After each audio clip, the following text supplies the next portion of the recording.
if people could bet on our games, or if it was like easier to bet on our games or more people knew about it, like I just think that would bring a whole new fan base. Oh yeah. You know? We should bet on women. 1,000%. Audience. Yeah. Are we talking about betting on women? Yes, we are. Bet on Uh-huh. women.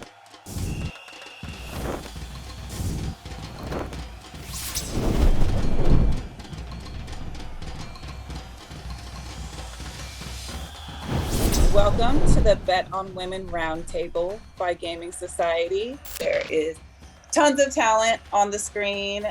We have Megan Oyster, center back for the Houston Dash, and also one of my teammates from Washington. How's it going? Hey, it's good to be here. And yeah, throwback to Washington Spirit days. Yeah, I know. My gosh. Thanks for being here. Gonna throw it back to my Spirit days again. Katie Stengel, forward for a team in Norway that I'm gonna let her pronounce for us. Hi, Estelle, it's been a minute, but yeah, I'm over in Norway playing for Valerenga. I don't even know if I said that right. That's the American way to say it. So, no. All right, awesome. Thanks for being here. Current teammate and midfielder, Nicole Baxter. Go Gotham. Go Gotham, baby. Go Sky Blue. Whatever we are nowadays. Whatever we're called now. Yeah, we also have the talented Miss Michaela Abam, who is one of my teammates with the Cameroonian national team. So welcome, Mick. Hey girl. Hey everybody. Hey Meg. What's up, Michaela? It's been a hot minute. We're glad to be Yes. here. Thanks for being here. Also forward for the Houston Dash. And then last but certainly not least, Jess McDonald. I think we all know this one. U.S. Women's National Team forward and North Carolina Courage. Hello. Thanks so much for having me. Appreciate it. Yeah. Thanks for being here, you guys. Let's just hop right into it. I'm going to start with Jess. What does betting on women mean to you? Oh man, I can get deep with this one. I think just support, really. That's one word that really comes to mind. And it's been a joyful ride to see along my journey the amount of support that we have gained as female footballers and as female athletes in general. And so I think with the path that we're on right now, being able to have voices too, just seeing the support that we've been able to accomplish to have. Of course, we need more. We're still fighting the good fight. And so, I think support is really what comes to mind, but it's been beautiful to see it sort of increase over the years. And it's been absolutely amazing to see that, but we need more, we will command more. And so with that being said, we can always use more support, of course. Yeah, 100%. Definitely an upswing as of late in women supporting or people supporting women's sports, but we definitely need more. Meg, same question for you. Bet on women, what does it mean to you? Yeah, I mean, obviously I agree with Jess wholeheartedly, but I think it's just really taking a chance on us and believing in our potential. I think it goes without being said that our league especially is full of intelligent, hardworking, diverse women. And I just think that people need to support us and pursue better opportunities. We're capable of creating better change, and we just need that support and that belief in us. Mm-hmm.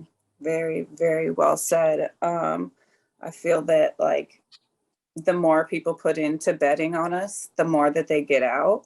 And a lot of times in women's sports, we have to be like our own advocate and bet on ourselves first. So my next question is for Michaela. When someone tells you to bet on yourself, what does that mean to you? Or give a time that you did bet on yourself.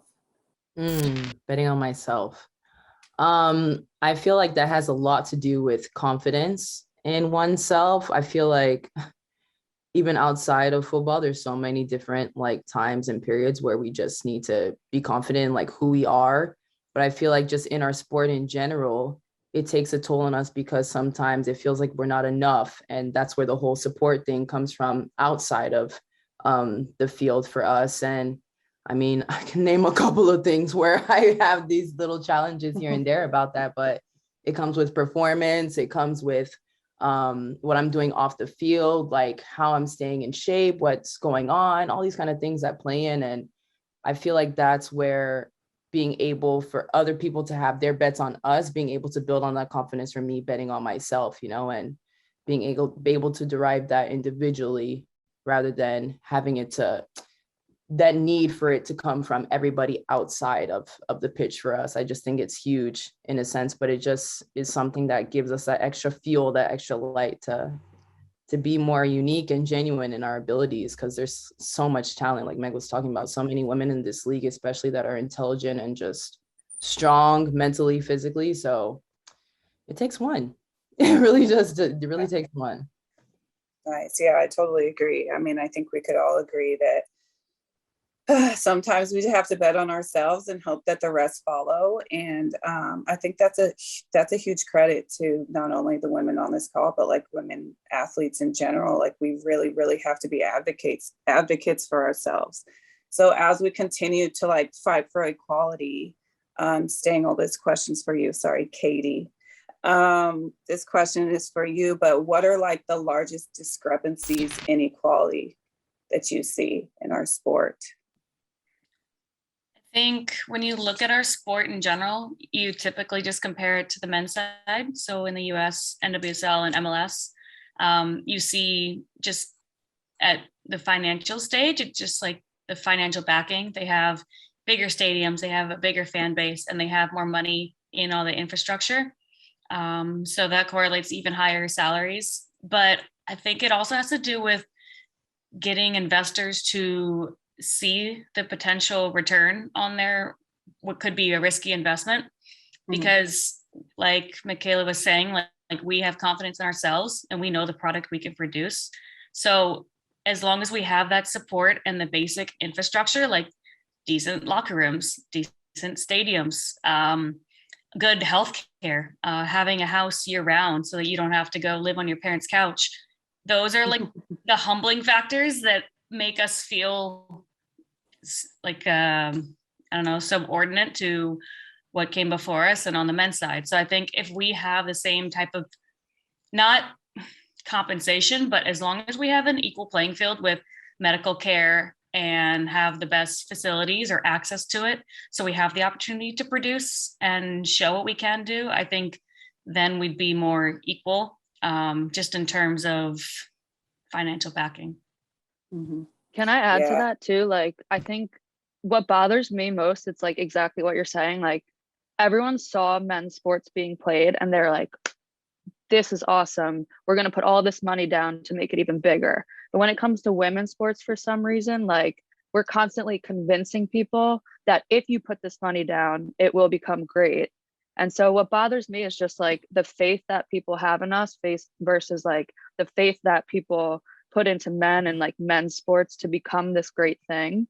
Like there's only so much we can do to continue to prove like we're like the NWSL is the best league in the world. We show it every single week. It's like, what more do we have to do to convince people to bet on us? Like have faith in us that if you give us these things that you gave the MLS and the NFL and the NBA, like imagine what we could grow into, So it's like have equal faith in us. You know what I mean? Yeah, definitely. And I think all that you guys are talking about is like stuff that's obviously clear throughout the season, like things that we can visibly see and changes that we can visibly see. What about the off season? Baxter, I'm going to come back to you. Like, what are the largest hurdles for us to overcome in the off season?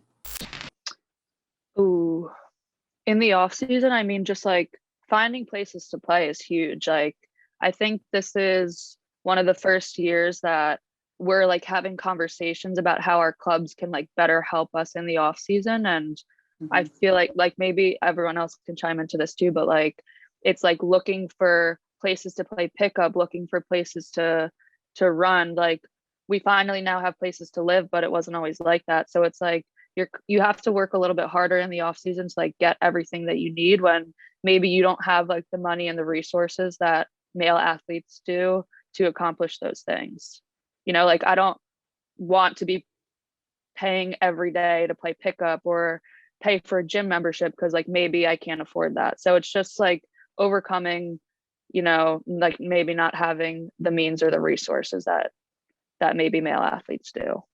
Yeah, definitely. And I wonder, I mean, I'm pretty sure that that's not just like a Gotham issue. I'm sure that's very widespread throughout the league. So I'm going to ask Megan or Michaela, what about in Houston? Like, what are the largest obstacles for y'all?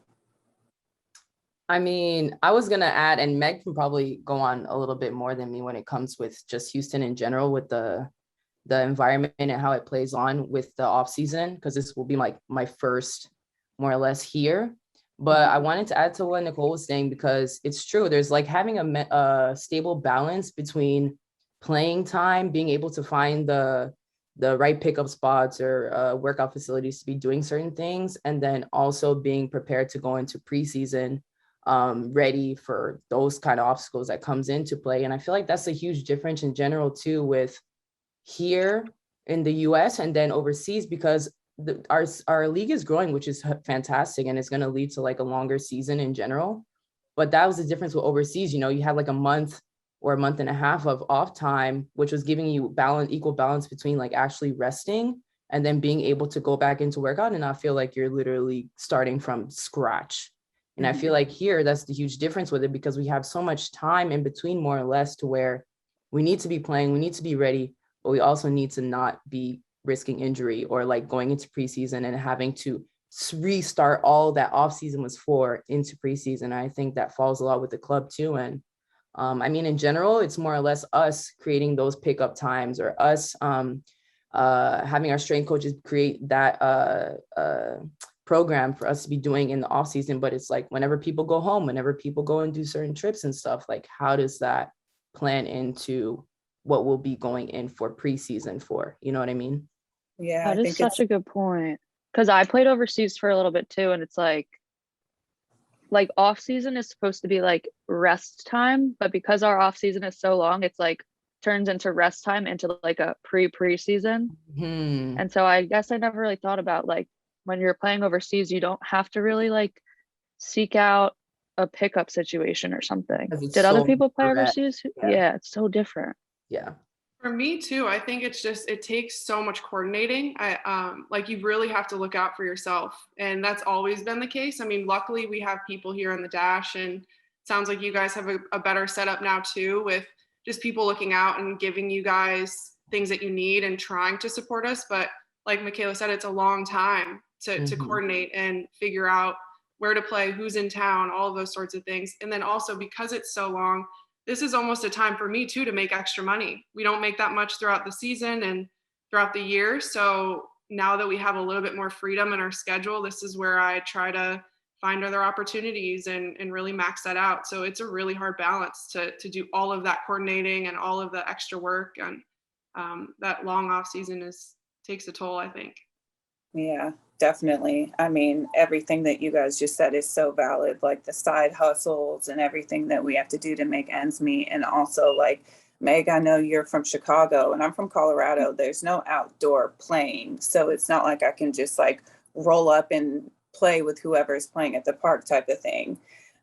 So yeah, I think that that's something that hopefully clubs like get it together, because fostering like a in-market off-season program is like one way to keep us from going through all these like lulls. So Jess, how do you stay prepared for upcoming seasons? Yeah, since I've been in North Carolina, this is the first market that I have been in. As y'all probably know, I play for a lot of teams in the NWSL, and I can tell you my first 5 years into the league, it was a struggle. Literally everything that y'all just said, all four of you have said, I've gone through it too. You know, I've worked full-time jobs in the off season, and every year I've been in NWSL, I've been a mom too. So juggling parenthood, full-time job, trying to train somewhere at the same time, you know, it took a toll on me. And there were plenty of times at the beginning of NWSL days for me where I for sure thought I was done playing. Like retirement was literally knocking at my door because it was putting a toll on me mentally and physically. But since I've been settled here for North Carolina, this is actually the first team in my entire pro career who I've played for longer than a season. So I've been able to settle, I have a support system for my son because I still do have side hustles here, but like now it's easier for me to work on my own schedule. And we are a little more spoiled here because we're in the triangle in North Carolina. So we're right in between NC State, Duke, and UNC. So we have a lot of college kids who are here who, we're able to play with. We have ex-pros who come in, men and women. So I am spoiled there with the soccer part. We call it noon ballers. That's kind of the big group. So sometimes it's like a 3-hour 6v6 tournament. Like we just play, it's not even training sessions. We just play, just getting touches on the ball, having fun, no stress. So I've been spoiled in that area these past, handful of years so far. But at the beginning, y'all, it was a struggle. So, but yeah, I'm happy to be where I'm at. And yeah, it's been, more joyful off season, I guess you can say. I was actually going to say that too. Like, I think that those of us who play in markets that are like, or live in markets that are close to high level college teams, like you almost have an advantage because you always have people around to play pickup with you. Like in New Jersey here, like we're close to Rutgers. And so in the off season, like we always have numbers for pickup because we can pull in college girls. So like Estelle was saying, like Estelle and Megan, you guys live in markets that's like, okay, you don't necessarily have the people to play pickup around you. So it's almost like your market gives you an advantage too, I've actually went back to my college, UCLA, because of the weather issue and all those sorts of things. And that was my way of finding pickup, an easy way to do it. And I was lucky enough to stay with my old coach. But that's something I continue to do, and I'm going to do again in January. It's my way out of the winter. And yeah, I think going to college and playing pickup there is one solution to our off-season issues. So what kind of, I'll ask Katie this question just because I'm going to pick on you now.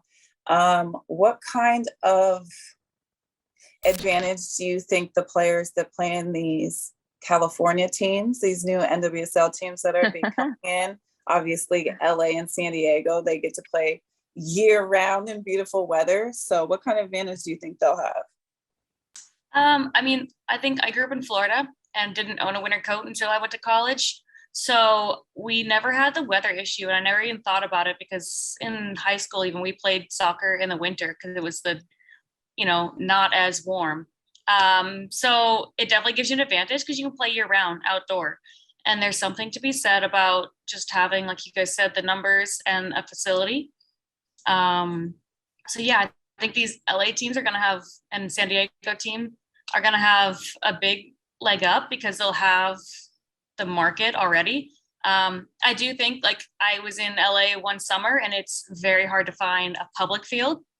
So I think that goes again with, I would be approached by people who are like, just, park security, and they would say, sorry, you can't be on this field. And I'm like, I wanted to say I'm a professional soccer player, but that carries no weight. Like, they would laugh in my face and be like, sorry, dude, you got to have a permit. And I would be like, okay, well, just so messed up. I literally just want to kick my soccer ball. Messed up, man. Yeah. So I think if we had some kind of backing or somebody who could be like, you guys are allowed to use this field from this time, you won't be in people's way, you won't be, using a high school's field that needs it for their gym class, and something so you kind of feel like a priority a little bit, or that you have earned the right to be able to train and maintain this level would be nice. So I think, yeah, the weather is a big issue, and I think that's going to be great in California, but I hope they also have some kind of field. You need a professional soccer permit.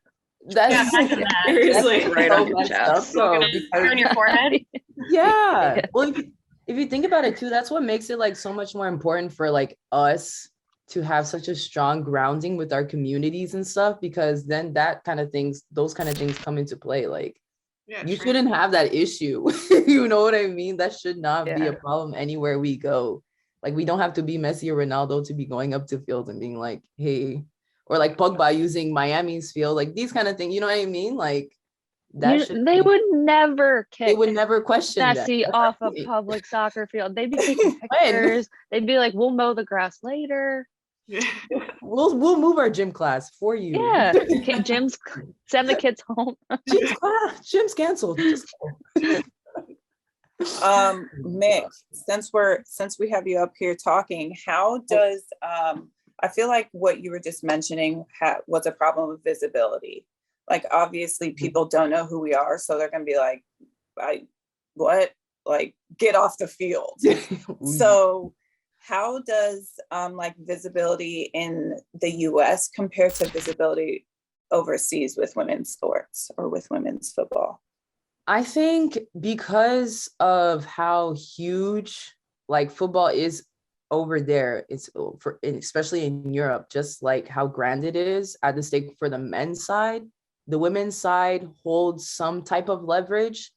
More like, it's not at that same standard, obviously, but it definitely holds like a higher leverage than it would here. It's growing here, and it's grown since I've been gone and come back. Like, it's literally grown drastically, but it has so many stages to overcome too, because of the fact that the sport wasn't so huge here in the States. Like, and they joke about it a lot, but it's literally like a religion. Like, you see people with yachts and like candles and like everything on their teams, you know, going hard out. And because of that, the women's side just like also has some standing into how the fans and the supporters, where they definitely have some way to go as well. It's not like they're at its top level, but example, you're playing against like Barca, Real Madrid women's, you see the fans are there. You're playing against Lyon or PSG, you see the fans are there and the support is there, and you see their marketing all over the streets and these kind of things. And that's something here I feel like needs to be so much better, because like you have people like not even saying our team names correctly. Like, you hear Dash, you hear Dynamo, you hear Dominoes, you hear these kind of things, but like that's not our team. Like, you know what I mean? Like, it should be like, oh, you play with the Dash. Like, oh, I play soccer in Houston. Oh, with the Dash. It shouldn't be like, oh, you guys have a team there? You know what I mean? Like, it's just the marketing side of how they're promoting us, and it needs to be so much better on many ends. But that's just a little piece of the puzzle that comes into play with how our community holds with our team and how we represent ourselves with them and how they support us. We need that love and support from them. Yeah, 100%. I think visibility is obviously like a huge problem, and it's sad because we have so many like amazing role models in this league that like if these girls or boys, whoever it is, were like able to see us and see us often, then it would totally change like the mindset and I think the landscape of the sport in general. Meg, question for you. Who was your go-to athlete when you were growing up? Ooh, I had a couple, but I hate to say it, but like I would envy and like look up to like Allen Iverson or like people like that. I wasn't really, I didn't have a role model that was that much of a woman. Like Candace Parker was one maybe at one point because she was from my town. Mia Hamm and the whole 99 team was, but I was more into the guys. So yeah, all the NBA players and male athletes. I'm going to ask everybody this question. So Jess, same thing. Yeah. Basketball is actually my primary sport growing up, way before soccer. And yeah, Michael Jordan, hands down, one of my favorite athletes of all time. So yeah, I wasn't surrounded by very many female, role models growing up. Of course, we had the 99ers, like Meg said, but seeing the success of women's sports when I was a kid, it was just invisible, it just didn't, it just wasn't a thing then. But yeah, I would definitely have to go with Michael Jordan on this one. Not a shabby choice. We'll let that one slide. What about you, Baxter? I honestly don't even remember like watching women's sports till I was in like high school. Like, I came from a family where we were like watching football on Sundays, watching hockey on the weekdays, watching baseball. Like, every men's sport we were watching. Like, I really can't remember a time that we were sitting there watching like women's sports. So I liked people like Eli Manning from the Giants and like like people on the Rangers like Mark Messier. Like, I don't even know if you guys know who that is, but like I just like these like random like male athletes just because I thought it was cool. But I wouldn't even say they were like role models. It was just like people I liked watching, because it's like, can someone really be a role model? Like, I couldn't relate to them really. Like, they were playing sports that like I was never going to play in that arena because like I wasn't boy. So yeah, there were players I liked watching, but I don't remember watching women's sports till I was like in high school. And then I remember at one point, like I started watching the WPS and the national team. And then I really liked Lauren Cheney was like my favorite player. Mm-hmm. So yeah. Awesome. That's a great one. It is. Katie, go ahead. I'd say my local club coach. He had played on like a Haitian national team, but he would always jump in and play with us in training. And it wasn't like he was the greatest player I'd ever seen, but he just had a way to like bring out this like joy. And he would be like, okay, you passed the ball, but like try to get it back again. And just instilled a few like basic principles in everyone's head. And we left training being like, wow, mentally and physically, like I was like challenged, learned something. So you just left feeling like soccer is like such a fun thing. And yeah, like you kept calling her Baxter. Sorry, I don't know you that well. Your last name, it's kind of weird. That's something that stresses me out so bad. Everyone's like, what's your name? And I'm like, hi, I'm Nicole. And then everyone calls me Bax, but it's like weird if I'm like, hi, I'm Baxter, because then people think that's my first name. Exactly. Anyway, call me whatever you want. Okay, so Baxter was saying she never watched like women's athletes, and I feel like the same. Like I didn't really watch sports that much growing up, so it was more just like who I knew and we played with. So No, I'm gonna code off you guys, because I feel like my TV was literally always on Gold TV growing up. Like I'm sad that they took it away, but it's this kind of thing that we grew up with, just like soccer in my house, but we never had like I mean, obviously some random women playing tennis and stuff, but we never had like women athlete matches or games on our television. And I feel like, yeah, growing up with the US system too, like I always looked up to like Brandy Chastain and stuff. And then when Carly was coming up, Carly, but I never watched women's football like so largely, to the extent of having like a huge icon when I was younger. You know, and I loved Arsenal, and the men's athletes were literally always saying, so it was like a Patrick Vieira and like Henry that I'll always be watching and be idolizing. But it's kind of sad to say at this state when I'm thinking about it. It's really like, it makes me like rewind and like, man, we really didn't have like women's sports on like that. That's really sad. I always wonder what it would have been like if we did. Like, I wonder if things would have been different for us, like, because I never really like dreamed of being a pro soccer player, but like, did I not dream of that? Oh, where'd your earphone go? Oh, we can't hear you. I think we lost you, Baxter. We lost your sound anyway. But totally agree with everything that you guys were saying. I'm gonna throw some random fun questions at you. So Jess, when was your like welcome to the big leagues type of moment? Ooh, I would have to say,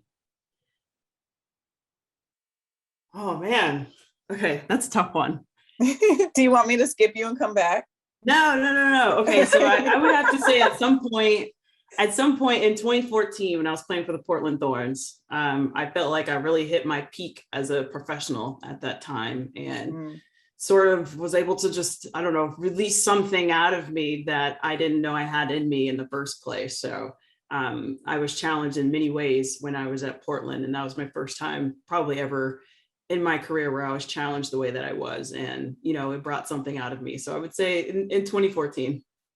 Nice. Was there like a moment that you were like, oh snap, or was it just like over the course of the season and you realized it as you went? Yeah, there was a certain play. I will never forget this play. It was my 14th goal ever in my career, and in my pro career, and it was against Boston. And it was just like one of my favorite goals I ever scored. And that was when I was like, oh yeah, okay, I'm feeling good here. We're athletes, we feel ourselves sometimes. And this was like one of those games, one of those moments where I realized like, okay, let's go. Things are on and cracking now. So yeah. Nice. Respect. This next question is for Meg because I was there for your rookie season. But what's one piece of advice that you would give your rookie self? Ooh, I think looking back on my rookie year, the one thing that stuck with me that I still carry with me is like, don't take any moments off. And Krieger really instilled that in me because it was the small moments, like the warm up and like little passes and the way you take your touch. I think those things really, really matter and go such a long way. And yeah, I think just making sure that every rep counts. That to me is something I think about with every drill, and I don't like overlook it or try to overlook it. And each moment, make each moment count. Mm-hmm. I'm going to ask that same question. Great answer, Meg. I loved it so much. I want Baxter to answer it. Bax, I think you're back now. Yeah, something happened. What advice could you give your rookie self? My rookie self needed a lot of advice. I would say probably like don't rely on coaches for validation. Like I think that you need to find that within yourself, and especially as a rookie, like you can feel like you're really not good enough or like you really don't belong. And especially if you're not playing, like there's nothing a coach can say or do to like really make you feel like you are supposed to be there. So you just have to like get that from within yourself and remind yourself that you're good enough and work on yourself mentally. Yeah, it's just, you don't want to rely on coaches to like make you feel good about yourself. Mm-hmm. Yeah, that's great advice. I mean, the mental strength that I feel we all have, just not only being females, but being female athletes in the world and where we're at in the US, everything that's gone down, especially in the NWSL this year. Our mental prowess is amazing. So snaps for us. Yeah, retweet. Michaela, who on your team is most likely to be arrested? Wait. Spill the beans. Don't Wait.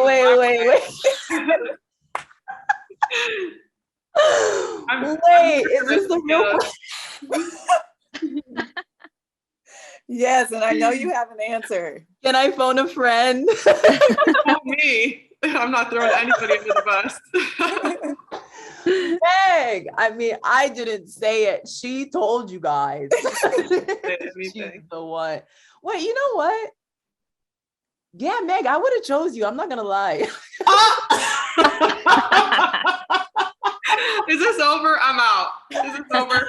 I like, if I had to go, I think, but for the best reasons. Like one that like we bail out, we catch you at the front, be like, you know. I don't even having too much fun. Is that what it's? Is that why I would get arrested? Exactly. It would be because it was too much fun, you know, not too little. All right, I'm gonna remember that, Michaela. But I'd probably be next to you. I'll put it that way. But if you're there, you know, I'll be next to you there. Oh, that's a funny one. I really have to. Yeah. I caught you off guard on that one. I see. Yeah, it just went from serious to. You should have told me get out the. All right. Let me rein it in a little bit. Let's talk a little bit about NWSL. So obviously the finals coming up, awesome, good for those two teams, I guess. But without being too much of a hater, I'm curious, Jess, your thoughts on how the Red Stars game plan is going to change without Mal. Yeah, to be honest, before the semifinal, I was like, ooh, how are they going to do without her in the semifinal against Portland Thorns? Because Thorns, they've been kind of hot this season, you know, truth be told. And so I thought that with their loss with Lindsey Horan, that was a huge loss for them. So just seeing two teams without some of their biggest players, I had a feeling it was going to be a good game. I didn't think it was going to be a 2-0 sweep, but I thought it was a great game overall, but it was a tough call because they were both missing from the game, and Katie Johnson stepped up as soon as she came in. So that was impressive. And that banger that was hit from like 30, I'm like, oh my gosh, that was incredible. So it's beautiful to see what female athletes can do because, you know, bangers like that, you know, we kind of shut the male anatomy up a little bit with those. So, you know, I love to see those moments, but it was cool to see Red Stars step up a little bit, as much as I don't like them, but you know, I am proud of them coming out for the W, of course. Yeah, I mean, let's make it clear. Everybody on this call definitely wants both teams to lose. Oh yeah, but, for sure. I'm not happy for you. Since that's not a thing, I guess we can talk some positivity. Katie Johnson wasted 0 time. None. So like, was that her first play on the ball? Like seriously. It was Pedro like came in flying. Yeah. I don't think she stopped running until the end of the game. Literally. I mean, she was just like flying all over the field. Good for her. Love that girl. especially So away. this- Great girl. too. Oh, sorry. What were you saying, Meg? Just playing away at Portland, playing with such confidence like that right out the gate, I think Yes. amazing. It's so Yeah. hard to do that. And I think people underestimate that. Like Mhm. to have that much confidence in front of those people, that's hard. And So they good are on her. loud. Yeah. Yeah, 1,000%. And when you're an away team and you score there, you could hear a pin drop. Oh, yeah. That's the best though. Sure. I them up. know.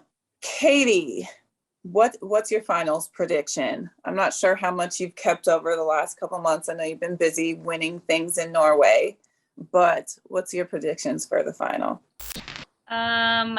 I am impartial to the Spirit.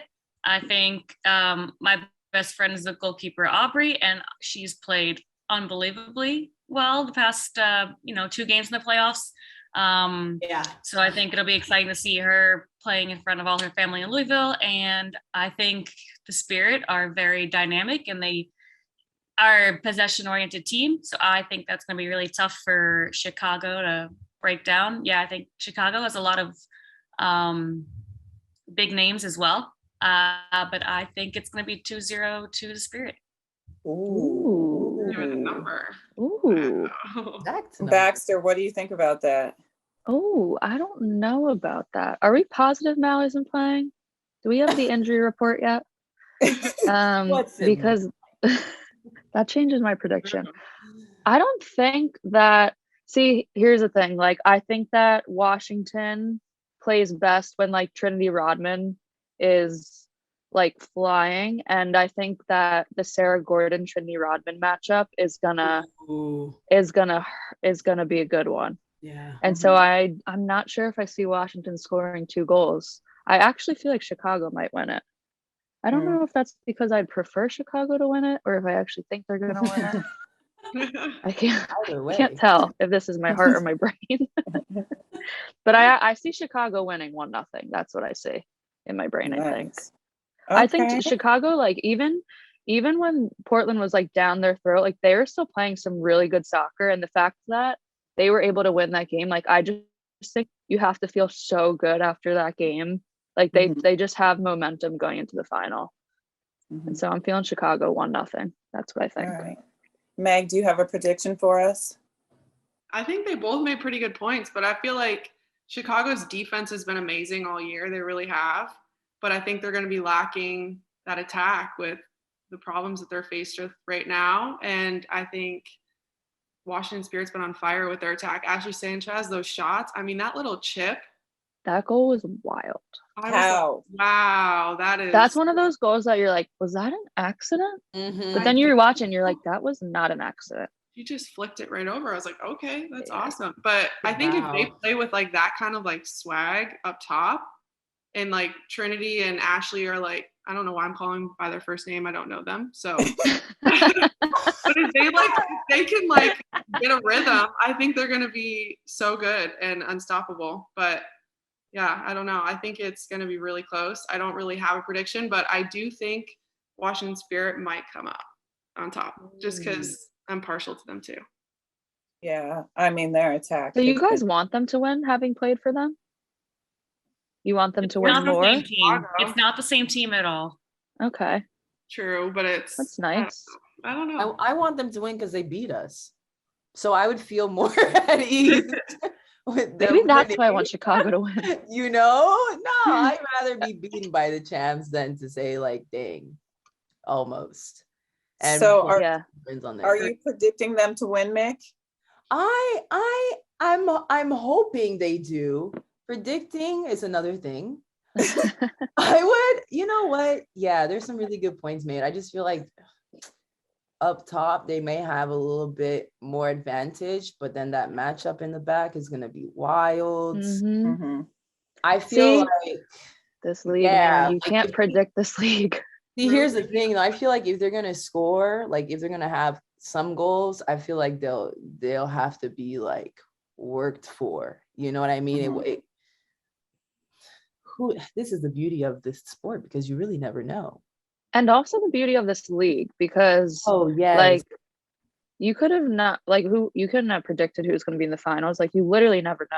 Like if I was gambling, if I was on a sports book and I was gambling, I would have lost all my money. 100%. All of it. You know, it's really hard to bet on this league. There was no way I thought OL was going to lose that game. I would have said they were going to win the championship. Like they were. I thought they were peaking at the right time. I thought they were going to win too. Yep. I think I read somewhere that people actually can't bet on this game, but I feel like if they could, obviously that would help like get the juices flowing for women. Wait, why can't people bet on this game? Yeah. I don't know if that's true, false. Might have to cut that, but is what I heard in the grapevine. No, you know what? Actually, something about sports books. Like, okay, so I like sports books. I dabble a little bit in sports books. Not a lot of money. $1 here, $1 there, because NWSL salary. But like when you bet on games like this, like it makes you care about them so much more. Like I'll put $1 down on like a college basketball game, like just for fun with the girls, you know, just have a little fun. And suddenly like you really care about that college basketball game. Like if people could bet on our games, or if it was like easier to bet on our games, or more people knew about it, like I just think that would bring a whole new fan base. Oh yeah. You know, 1,000%. Yeah. Are we talking about betting on women? Yes, we are. Bet on women. Play on words. Play on words. Full circle. Bet on women. Circle. Gamble, folks. Gamble on women. All right. So this is the very last question for you guys. I'm going to start with Jess. What does life after playing look like for you? Man, I want more babies. Ooh, yeah. I want more kids. Man, that's most important. Oh, girl.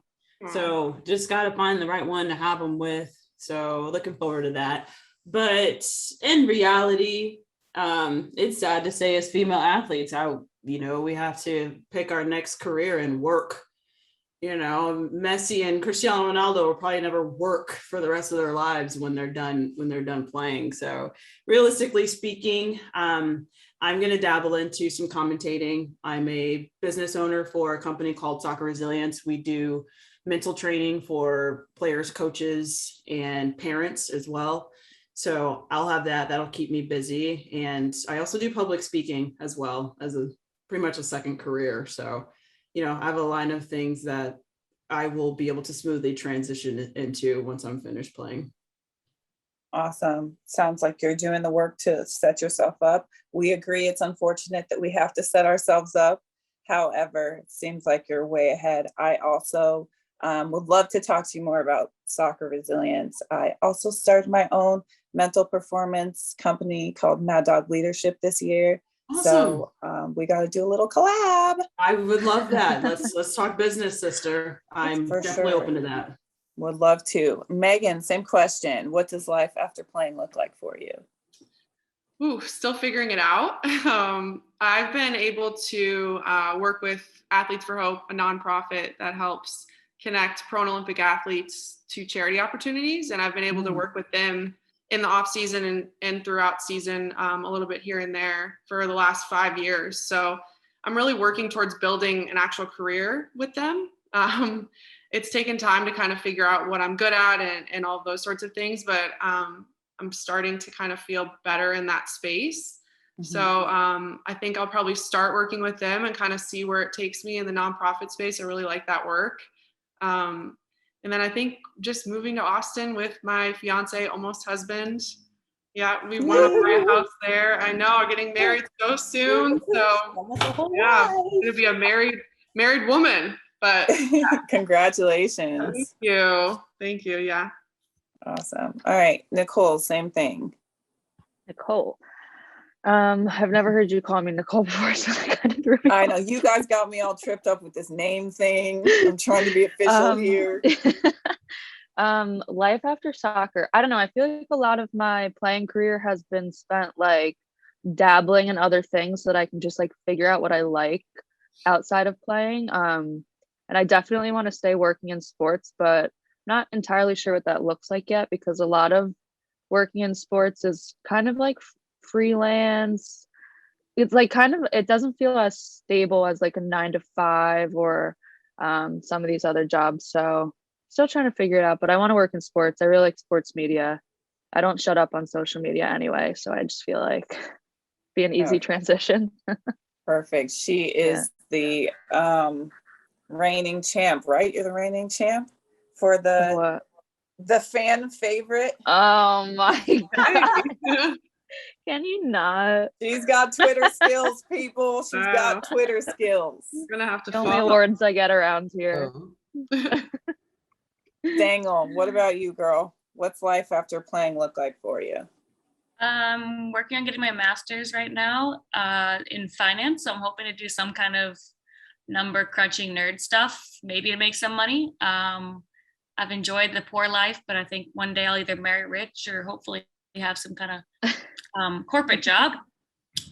So maybe that. I've thought about some kind of program where they connect players who are like on the cusp with NWSL and connect them overseas, or even young girls in like youth academies overseas with colleges in the US, because I think there's a huge gap there, and I think there needs to be some kind of liaison quasi agent type that handles that kind of thing and connects players without taking all their money. So maybe some kind of nonprofit with that, but right now maybe just get smarter with school.